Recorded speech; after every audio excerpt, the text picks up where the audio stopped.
Hello, everyone, and welcome to the Knowledge Empire. So, please hit like and share, and please subscribe the channel and help our channel to grow. So, today we will discuss project selection models. How to select the project, इसके कौन कौन से models होते हैं, हम किस तरीके से सेलेक्ट कर सकते हैं प्रोजेक्ट्स को. So basically they are broad categorized into non numeric and numeric models. As the non-numeric name indicates, non-numeric models are those models which does not use quantifiable data.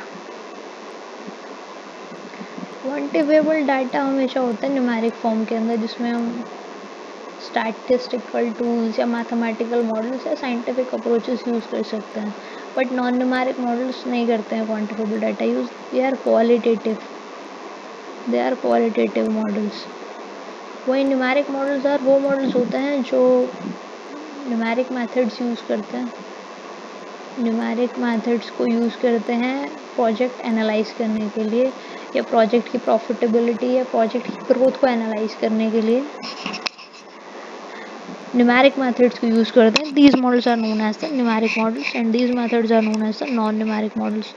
So in non-numeric models there are four types of models: sacred cow, operating necessity, competitive necessity, and comparative benefit.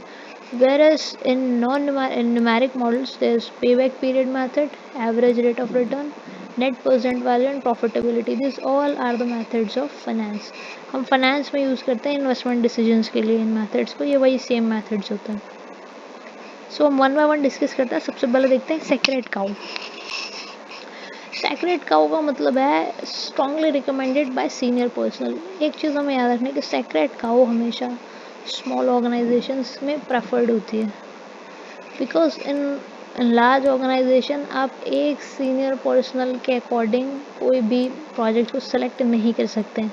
Sacred cow में एक single senior personal के recommendation के ऊपर कोई भी project model select किया जाता है, और वही ऑफिशियली टर्मिनेट करने के लिए भी ऑब्लिगेटेड होता है. वही सिलेक्ट करता है प्रोजेक्ट को और वही ऑफिशियली टर्मिनेट करता है. ऑफिशियली टर्मिनेटेड बाय बॉस और सीनियर पर्सन.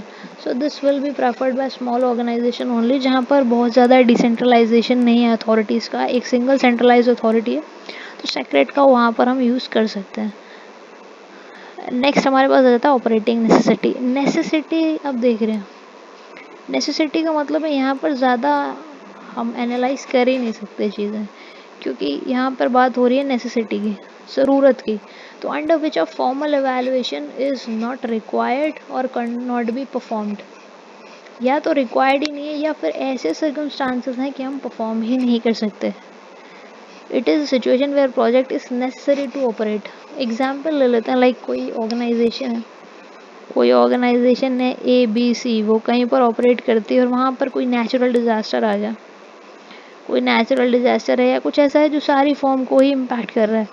उस डिज़ास्टर को बीट करने के लिए जो भी चीज़ें हैं वो करनी पड़ेंगी. अगर हम कोविड के एग्जांपल लेते हैं, अभी तो कोविड में क्या है, आपको ऑर्गेनाइजेशन में कुछ चेंजेस ऐसे हैं, लाइक सैनिटाइजर्स हो गए, मास्क हो गए, या फिर जो भी सारी रिक्वायरमेंट्स हैं वो आपको करनी ही करनी है. वो चेंजेस आपको ऑर्गेनाइजेशन में करने हैं.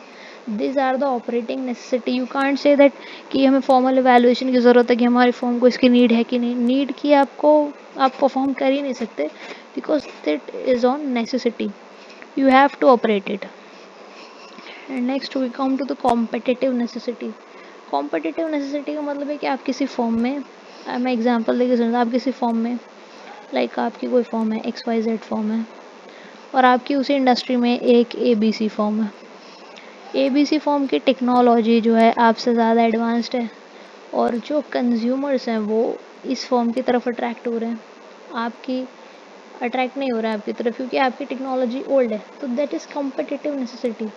सो due to competitive necessity you have to obtain that technology in your firm to attract this customer towards your firm. Okay, so that's the concept of modernization. आपको मॉडर्नाइजेशन अपनी फर्म के लिए करना बहुत ज़रूरी है उस केस में. Required to maintain a competitive edge. Competitive edge अगर आपको मार्केट में रखनी है, क्योंकि market always run on the principle of demand. अगर आपके प्रोडक्ट की डिमांड ही नहीं होगी मार्केट में, so obviously your business cannot survive there. So modernization is required and that is competitive necessity of a firm. And last method है non numeric models का comparative benefit model. आप देख रहे हैं कंपैरेटिव है benefit.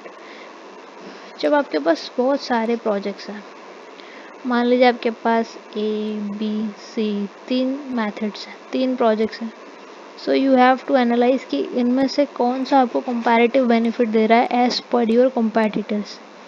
It's a critical and challenging task, but आपको इन तीनों में से बेनिफिशियल दिखना है कौन सा है. जो बेनिफिशियल होगा आपको उसी को सिलेक्ट करना है.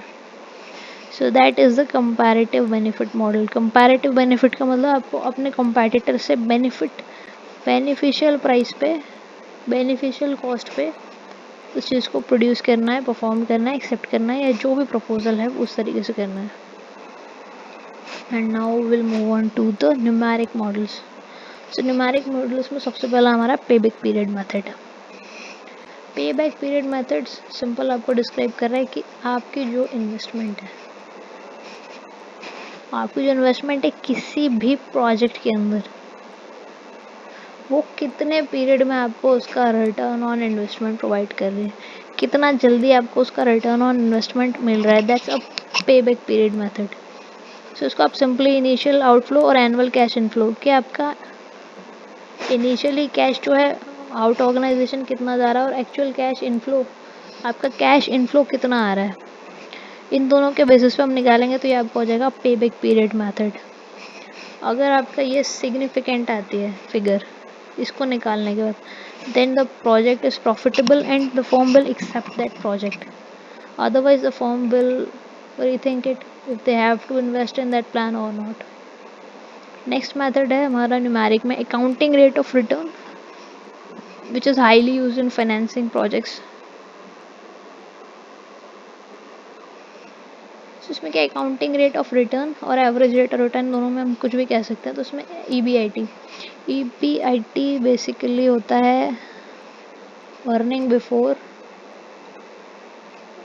Interest and taxes. इंटरेस्ट और टैक्सेस को डिडक्ट करने से पहले आपकी कितनी अर्निंग होती है वो होता है हमारा एवरेज EBIT 1 माइनस ये हो जाएगा आपका टैक्स रेट. ठीक है. अपॉन एवरेज इन्वेस्टमेंट आप निकाल सकते हैं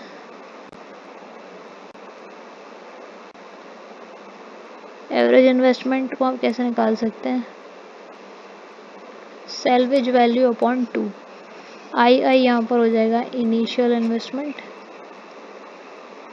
माइनस सेल्वेज वैल्यू अपॉन 2. इस तरीके से हम एवरेज रेट ऑफ रिटर्न निकाल सकते हैं. अगर हमारे पास सेल्वेज वैल्यू नहीं दी हुई है उस केस में, अगर हमारे पास वैल्यू नहीं है उस केस में हम कैसे निकाल सकते हैं, initial investment minus scrap value दी होगी अगर सेल्वेज वैल्यू नहीं है, upon 2 plus additional working capital plus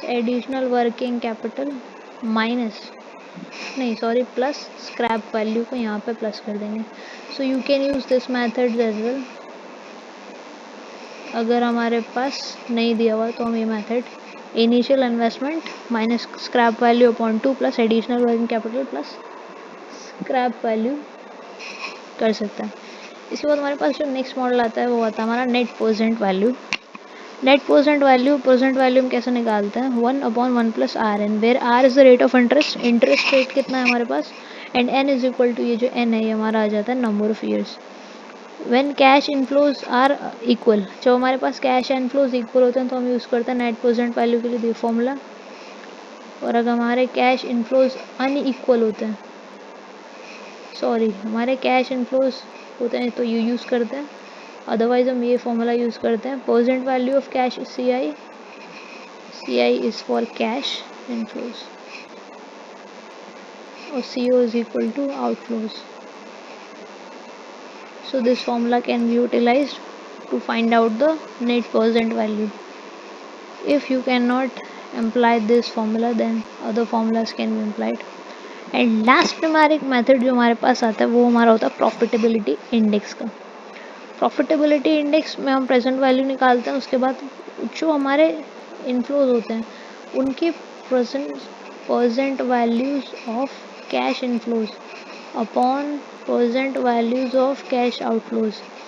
तो प्रेजेंट में जो प्रोजेक्ट हम ले रहे हैं वो प्रेजेंट के हिसाब से कितना प्रॉफिटेबल है, हम ये देखते हैं। According to this we will make investment on that project.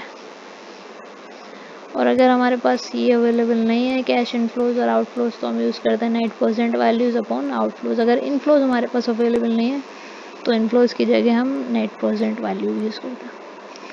So I hope you like the video. Thanks for watching and keep learning, keep growing.